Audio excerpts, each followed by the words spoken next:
Welcome back, everyone, to the SuperFunPack Moviecast. Let me move this PlayStation controller. Welcome back.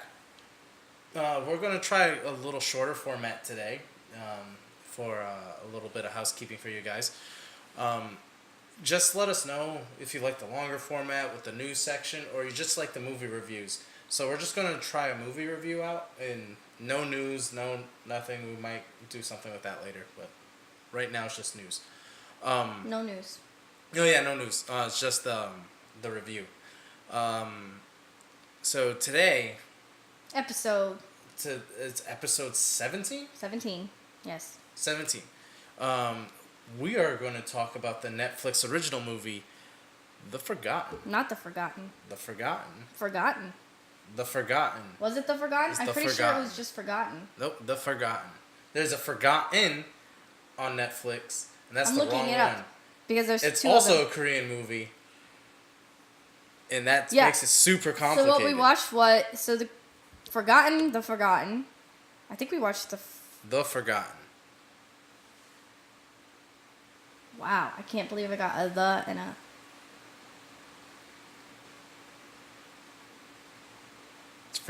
The Forgotten. I'm pretty sure it's Forgotten.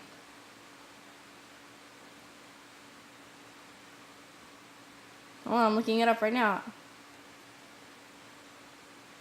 It's Forgotten. Why does it have the in it? It's not. It's just Forgotten. That's not the poster. That's That's the Korean poster. A man loses his memory after being kidnapped for 19 days, and his younger brother is determined to seek the truth surrounding the mystery of the kidnapping. Is his brother who he betrays? Mysteries linger after his return. Forgotten. The movie on Netflix is called Forgotten. You know what? I have the Netflix app. We could just put this. Oh, my Fitbit's telling me I got 2,000 calories burned today. But that's inaccurate because I don't wear it when I work out, so I actually burn more. So. Figure it out. Is it The Forgotten or Forgotten? I'm pretty sure it's Forgotten. But anyways, that plot that I just read, the movie is about a young man and his family who just moved to a new house. And something happens, and his older brother, who he kind of hero worships, gets kidnapped. They're all worried about him. 19 days later, he shows up with amnesia. And the brother starts noticing him acting weird. I misspelled The Forgotten. And he starts wondering... No, you're right. Forgotten. Yeah. And he starts wondering what's going on with his brother. Is it his brother?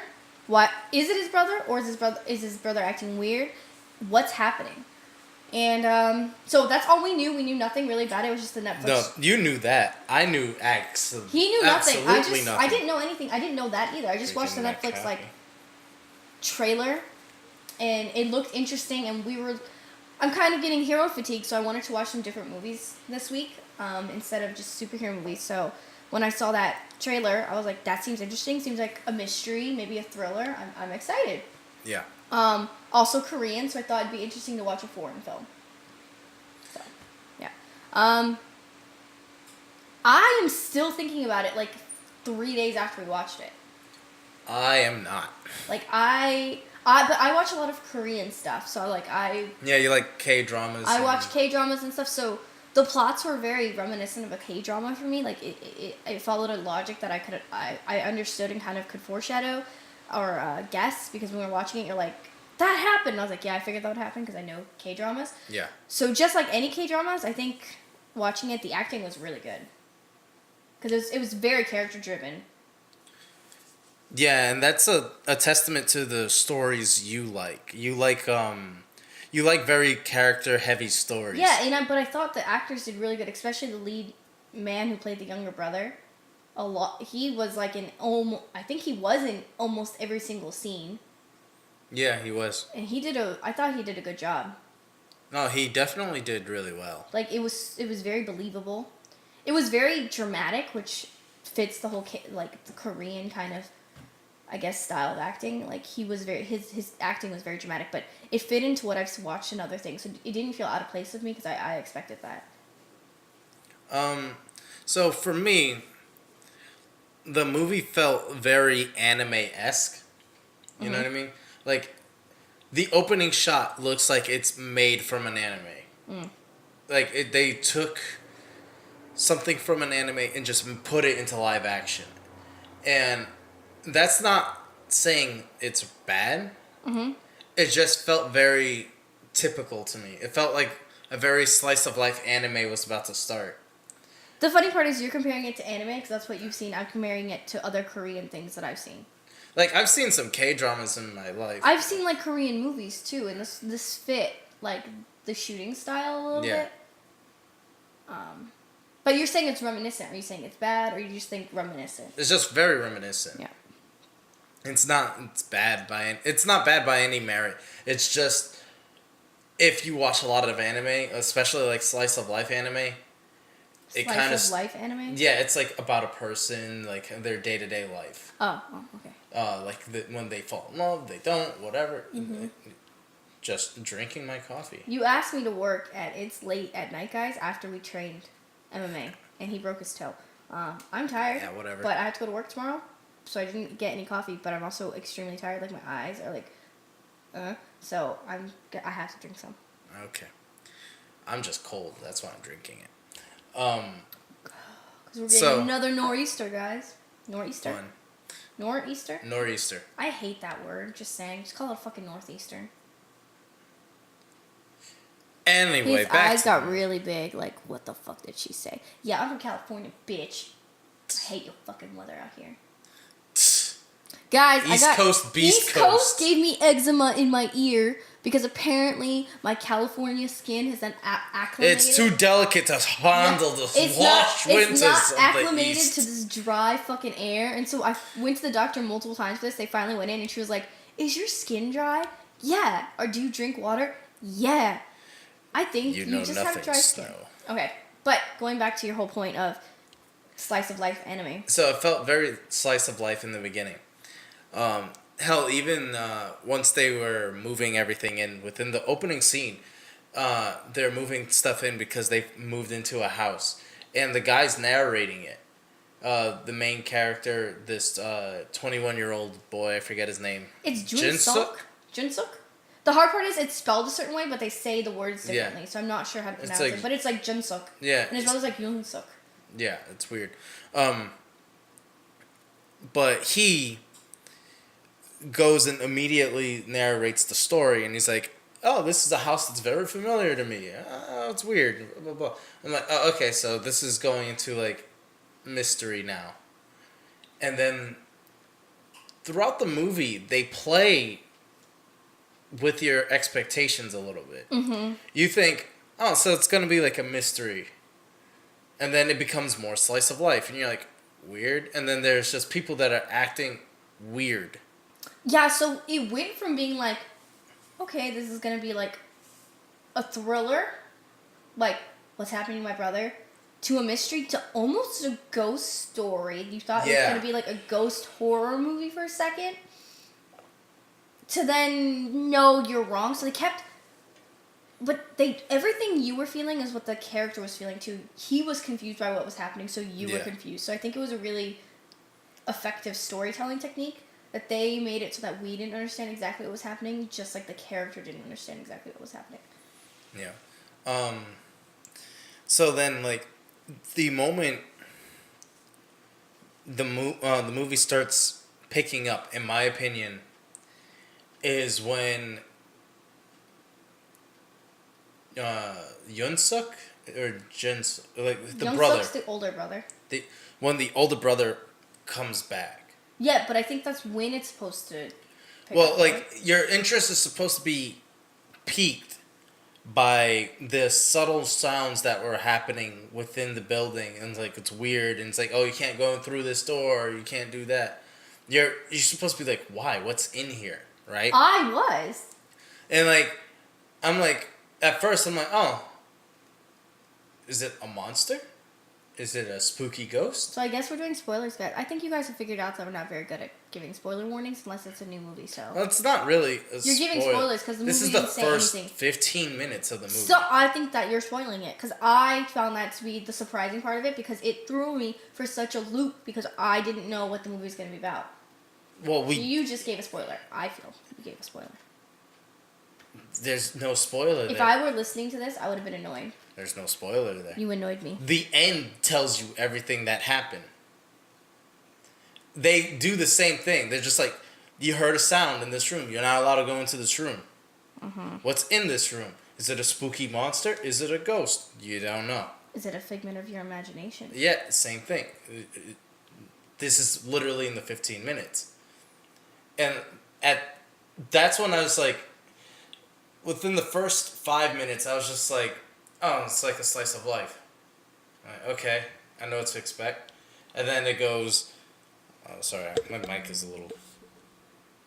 So then it goes from slice of life... Because your mic's falling. Yeah, I just realized that because now. You didn't... What is wrong with you not clipping it? He's been clipping it wrong, like, every time we set up lately. And you just moved my mic. Got it?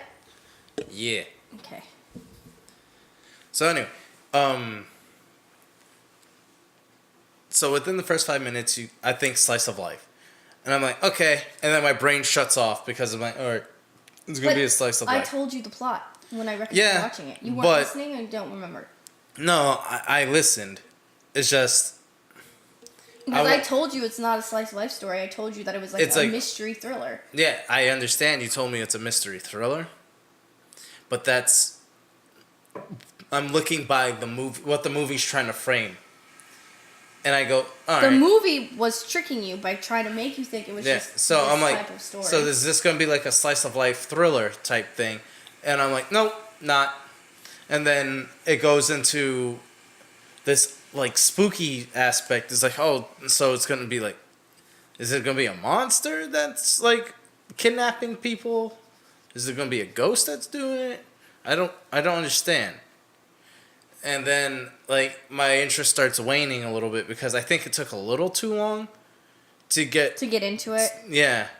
So then finally the brother shows up after disappearing for like I don't know how many days. 19 days. 19 days. They say it.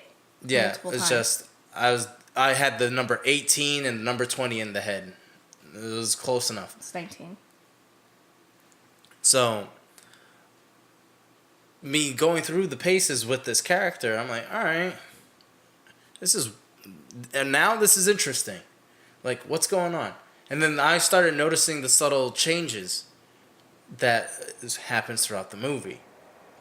Like, this is a little bit of a spoiler. The brother walks with a limp throughout the whole movie. And then... That's not a subtle change. They literally have a whole scene about people noticing that. No, like... You can catch it before the character catches it. Mm-hmm. So I'm like, oh, you caught it 2 seconds before the character caught it. Don't matter. Caught it before he did. You literally caught it. Smarter than the character. Sure, let's go with that. Smarter. You're right. So he's like, I was like, he's limping with the wrong leg, and then a few seconds later, Jones went, "Hey, what's wrong with your leg?" Yeah, and he's like, you're limping with the wrong leg. And he's like, no, I'm not. I've always limped with this leg. And he's like, you must be seeing things. And he goes, huh. And then he starts walking back. He's walking back with his fake limp leg. He's walking with the correct leg. Yeah. So then I'm like, who is this guy? Is it like Face Off? Or like, it was weird. Like, this is like when I was starting to be like, okay, no. I want to know what the hell's going on. Because I want to know if this is like Face Off, this Castor Troy bullshit. I want to see if he's like, I took your brother's face, I harvest his organs, I'm a beard man. And I was pleasantly surprised it wasn't that. Because Face Off is a terrible movie that I love so much. The ending, actually, so the one thing I do like about Korean drama, sometimes it's annoying. They actually give you a full explanation. So they didn't leave you hanging at all. They showed you every question you had in the movie got answered. Like, anything that happened, like, this is what it was. This is what you were. This is what caused that noise. This is what was going on. So that when you're done, you're like, oh, so that what was happening. You know, if the answer's a ghost, they explain, this is the ghost and this is what happened. You know, so they explained in this movie what was going on. So I really liked it. And their explanation of what happened was so tragic and so human, right? It was like, everything that was going on in the movie felt so, like, extraordinary. You were like, is it a ghost? Is it face-off? Is it this magical thing? And everything that actually happened was very, like, everything that happened because of humans' desires. Yeah. Right? Very human desires. Wanting to help a loved one, wanting to save your family. Like, the drives of the characters were very grounded and real. Yeah. Even in this, like, extreme situation. And I can't stop thinking about it, I think, because the drive and stuff were so human. You know, it was just, it was very grounded, like, piece. And, like, the ending, they show a flashback of all these characters. And, might as well just go into spoiler territory right now. Wait, I was just going to say, it was interesting seeing how they were before the movie started and seeing where they were at the end. And how the choices that they make led to that ending. Yeah. And it was so tragic. What happens, what they had to go through, and everything that I can't stop thinking about it because it was just so human. We're in like, and so convoluted, and they were all mixed together. Everyone's stories. Whereas like Black Panther, they're all together, but it was still a linear story, right? Yeah. This was very circular, and it reminds me of when I read like Gabriel. Oh my God, what's his name? Marquise. He does like the 100 Years of Solitude. He's a Spanish author. In all their books, the stories are told disjointed out of time because everything they think of time is like, he thinks of time as like interrelated and like circular instead of linear. And so this movie didn't deal with that so much, but on retrospect now I'm thinking about it in this way. And so like the more I think about it, the more there is to think about. Yeah. Even though it was a fairly quick movie. Yeah, how long is this movie? It's like an hour 50. It was short. It definitely fit the Jennifer's criteria for not too fucking long, I'd say. It was like, I think it's an hour. It's 50. 109 minutes, so it's not even 2 hours. No, it's not even 2 hours. So it to me didn't. I mean, the beginning was slow, but again, I expect this is normal for Korean dramas. Like, so a lot of Korean dramas. Yeah, so yeah, it is about an hour 50. So it didn't feel super drawn out because it was so short. Yeah. But it still told a story. So I guess Chris is ready to go into spoilers. So spoilers. So if you want to watch the movie, you should go watch it.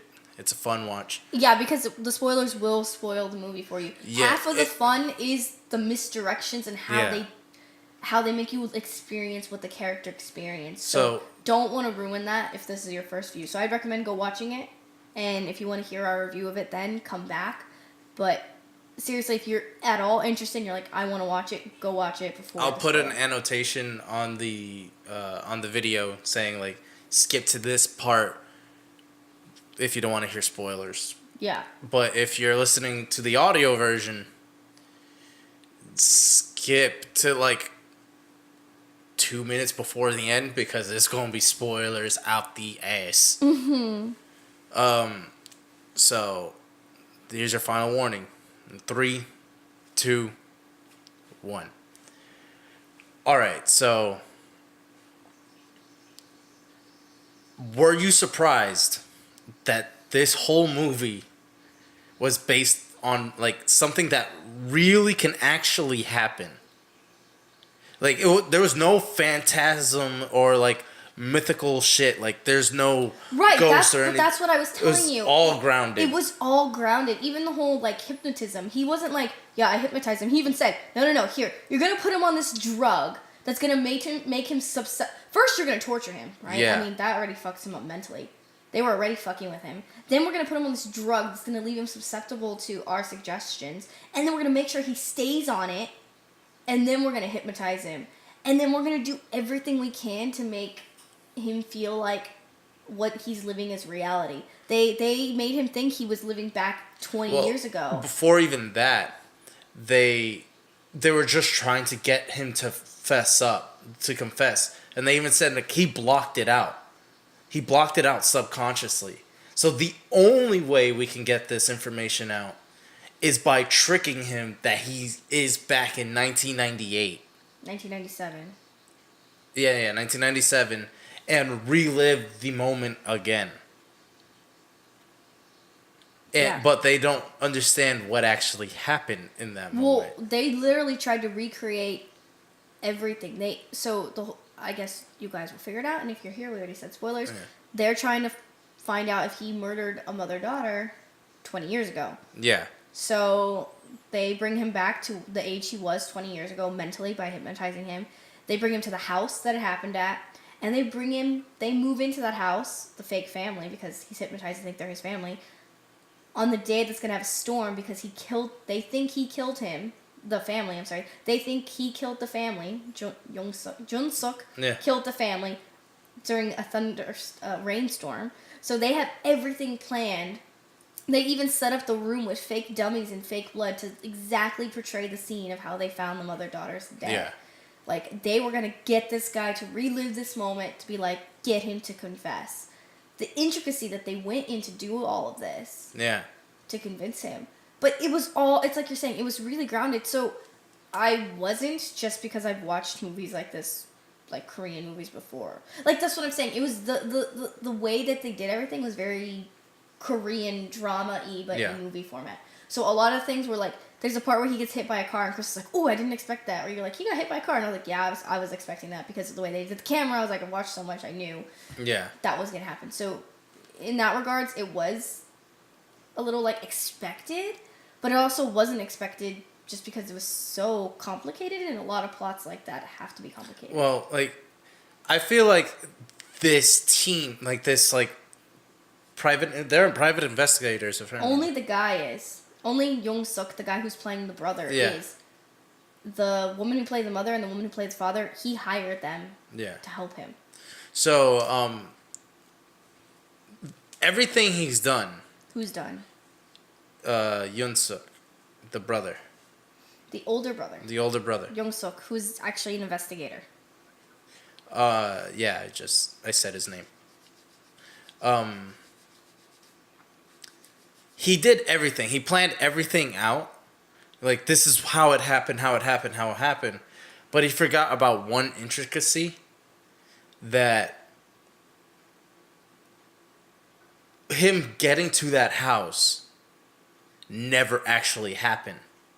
Who? Jinsuk or Junsuk. What do you mean he never got to the house? He never got to the house. Yeah. He got into a car crash.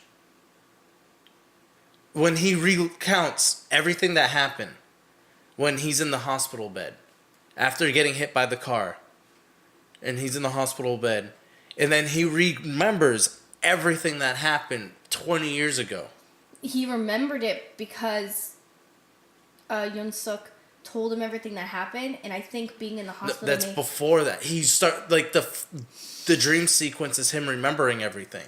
And then he shows up. Because something jogged his memory. So probably Yoon-suk telling him everything that was happening, right?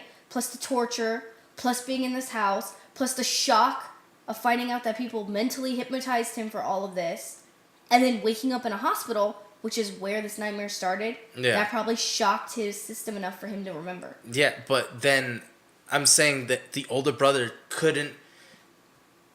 His plan was doomed to fail from the beginning. No, his plan failed because he got arrested by the cops in the middle of his plan. Even if that was the case, the family needs to die. No! Remember, he was already starting to remember what happened. Remember he had the dream of the woman with the face? Yeah. That's because he was already starting to remember, because just being in the house, the memories were coming back already. I guess. But he could just play it off as bad dream.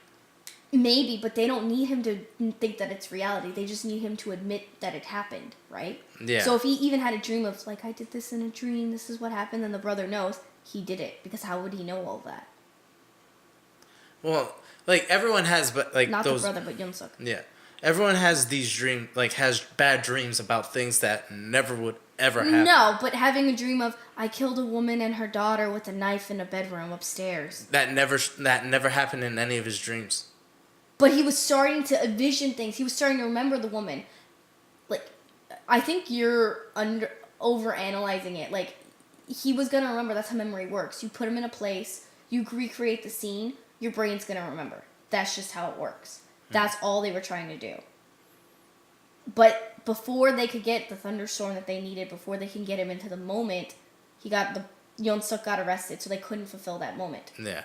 And he felt too comfortable because he thought he was with his mom and dad, right? Yeah. So even though the brother was missing, he still thought he was with his mom and dad. So he didn't have that shock to his system to remember. That's why he never remembered yet. But that's why they were waiting for another storm so they could try and give him that shock to his system that he needs so he could remember. But then everything is cascaded. And that shock of finding out you killed these people, or we think you killed these people, and trying to save himself, and then waking up in the hospital, probably just brought it all back. Like, the brain is weird, right? You need a shock. Something so traumatic happened, he blocked it.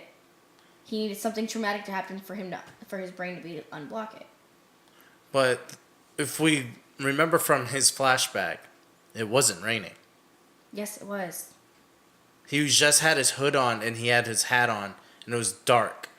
And then It rained that night. Doesn't mean it was raining when he did it, though. Also, it could have started raining and he left and then it was raining and he got soaking wet as he was fleeing the scene. All the guy knows is weather report says it was raining. So he's just recreating rain. See, I think you're overanalyzing this. That's what we do. No, overanalyzation is different. It's kind of like the Chopped people. We just watched Chopped. Some of their criticisms were like, you're just trying to find a criticism now. You're just trying to find a criticism, I think. You're just trying to poke a hole in the plot or in the plan. Is that what you're trying to do? Why are you trying to do that? Because it's a genuine criticism about... Is it genuine criticism, or is it just something you're like, I've been sitting here thinking about this for the past few days, and now I've just realized this is a question I have. That's basically it. It Okay. popped in my head. That's all I was asking. It made perfect sense to me. Because there's things in this film that didn't really make sense to me. Like what? Well, not like terribly. It's just like there's things that made sense, but like I thought for like a genuine minute that this plan was doomed to fail because in order for him to recreate everything, because I think they were trying to get him in the act of redoing it. No. Then I misunderstood. No, they were just trying to get a confession out of him. By getting him in that moment, or what they thought that moment was, emotionally and visually. Does that make sense? So they visualized this guy as a hard-blooded killer, right? That's what they thought he was. So they were trying to recreate that scene so that he could see the effects of what he did. He could see the dead mother and daughter again in the same type of atmosphere with the thunderstorm, in the same house, at the same age, because he thinks he's that age. But they don't know exactly what happened because they're just investigators. They can only gather the evidence. So, of course, they can't recreate exactly how he remembers it. They don't know how he remembers it. And he keeps saying he didn't do it, so they don't know. So they can only do it to the best of their abilities. And what the doctor who came up with this plan was saying is that by bringing him back to that moment... His father. No. The pretend father. Yeah. By bringing him back to this moment and recreating it as best as they can, it might be enough of a shock to his system for him to be able to remember again. Yeah. Because as they say the brother he had dissociative amnesia, which means his brain was trying to block him from just traumatic experience. But if you're confronted with that traumatic experience again, you're going to remember it. So that's it. Of course they can't recreate it the whole way. They weren't there 20 years ago. Exactly. Yeah. But they could read the police reports, but they could read all these files that his parents both died in a car crash and then his brother was like very ill. Yeah, so... Well, not very ill. He was dying because of the car crash. Yeah, but he had a limp, so they can read, the files, and they can learn all this stuff. So they can only recreate everything to the best ability. Like, the older brother, Yeon Suk, the fake older brother, wore glasses, but in real life, he didn't wear glasses. Yeah, that's true, yeah. But they don't know that, so they're just doing it to the best of their abilities. Yeah. I mean, that's the whole point. Yeah. So then, once we finally get the full story, we find out that the private investigator, his father put up Jun Suk to it, right? That's how you word it? So, the doctor who was operating on Jun-suk, I don't know how to say it. Jin-suk's brother, real brother, after a car crash that killed their mother and father. Yeah. The doctor would only do the operation if Yun-suk could pay, and Yun-suk couldn't get a job, couldn't afford it.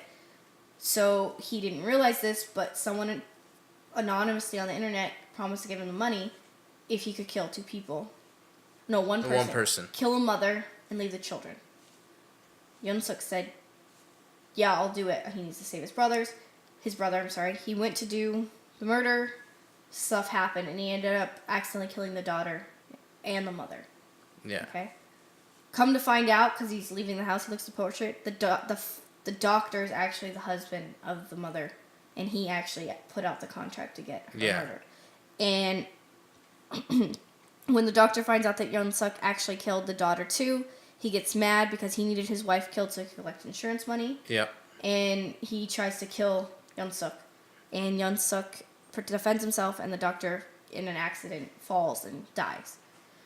This then causes his brother to actually die because somehow he doesn't get the money and he still can't afford the operation. So not only did he now have to kill two people, his brother still dies. Yeah. Okay. Come to find out, the detective is actually the son of the doctor, and he was there that night, which you know you see that in the flashback. And the young boy didn't know that his father put out the contract, and he vowed to avenge his mother and sister. So he puts Yun-suk through all of this, and in the end, Yun-suk's in the hospital. He's got hit by a car, and after like a crazy chase scene, a bunch of stuff, and the detective comes to him, and he's gonna murder him, but he has to ask him one more question because he now knows that Yun-suk did it, because Yun-suk doesn't say it in words, but he confesses with his emotions. Yeah, and, which was really well played. It was good, and he says, "I have one more question." He's like, "How long did it stop recording for?" Don't know. Okay. He's like, Yun-suk has a lot of questions. The detective found some less paperwork, and he asks Yun-suk if it's real, and he finds out that his father actually took out all these insurance policies on his mother right before she died. So he's like, "Did he hire you?" And Yun-suk doesn't say yes or no, but the detective can tell, so he doesn't kill Yun-suk. Yeah. And then, because he doesn't kill him, he left the poison that he was going to put in his IV by his bed. It was by his bed, right? On the floor. On the floor. And knowing the truth that his father put him up to it. The detective throws himself out of a window and dies. Yeah. And then Yun-suk, because obviously he blocked his memory because it was so painful for him, can't handle it, and he kills himself using the poison. So they both die, and it's very sad because. And there was like a Marvel-esque, flashback. Almost end credit stinger, and it's like, oh yeah, they met way before. They met 20 years ago, before the murder. They literally met the day they were going to move. Not in the flashback, not in the fake reality, but when Yun-suk and his family really were going to move, the day his family actually died, he met that little boy and their family, and everyone was happy. I know! It tears me to pieces. It's sad. It's just, I didn't need the Metal Gear style ending. It's like, because like in every Metal Gear game, there's that end credit stinger. It's like, all right, I'm a double agent, actually triple agent, and good to hear from you, Mr. President. That was that to me. It was like, all right, there was a Metal Gear-esque ending. So, overall, there was a lot of shit that was involved in this movie. Yeah, I really liked it. And I liked it. I liked it a lot. Like, not enough to be like, man, mind-boggling. I was like, oh, that was a cool thriller. It kept me guessing the whole time. No, it was a cool thriller. It was a good amount of time. It wasn't too long, and I enjoyed it. So, I liked it a lot. Yeah. So, highly recommend. You should go watch it. And it's free. Yeah, and unless you don't have a Netflix subscription. Borrow someone else's account. Yeah. It's definitely a must-watch. If you like more, please like us on SuperFunPack on Facebook and Twitter. You could always subscribe to us at SuperFunPack on YouTube. And you type that up as on one word on the search bar, and you'll find us almost immediately. As well as liking us on... did I say Twitter? Yes. All right. So you can also visit us at SuperFunPack.com. That is SuperFunPack.com. And you can see all of our Let's Plays, videos, podcasts, and you could just listen to it. Yeah. You can get the podcast on almost any podcasting service, as well as iTunes. And they can automatically download to your phone, your computer, whatever you like. And, tune in. Let us know what you think. Comment on Facebook or YouTube. Let us know if you like it without the news, if you want the news back. We want to hear from you guys. We'd really like Tell us what you thought about the movie. Because everyone's opinion is different. Obviously, we're torn about the plot. Yeah. But, bye. Bye, guys.